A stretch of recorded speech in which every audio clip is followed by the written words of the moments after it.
Bienvenue dans Écho d'Afrique, le podcast où les pierres murmurent, les histoires vibrent et les mémoires renaissent. Aujourd'hui, partons en Éthiopie, au cœur de la région de l'Amhara, où le mystère des églises sculptées de Lalibela défie les lois du temps et de l'ingénierie.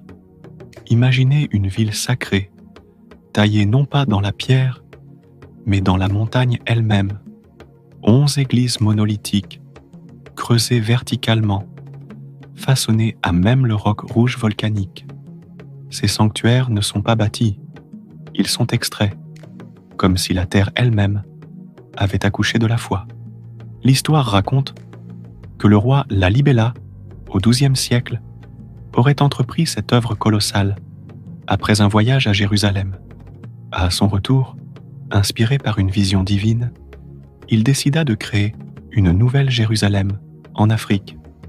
Ce rêve mystique donna naissance à un chef-d'œuvre d'architecture spirituelle, toujours vivant, toujours prié.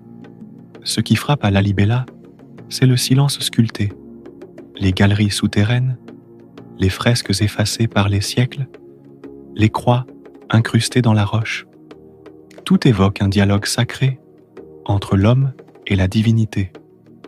On y entre pieds nus, l'âme en éveil.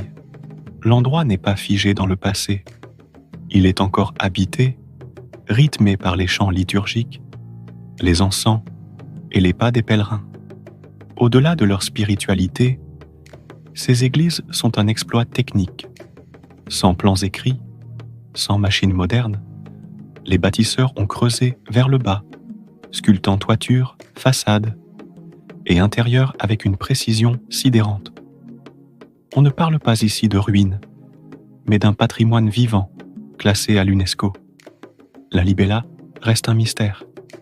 Était-ce l'œuvre d'anges, comme le dit la légende, ou celle d'artisans surhumains, guidés par la foi?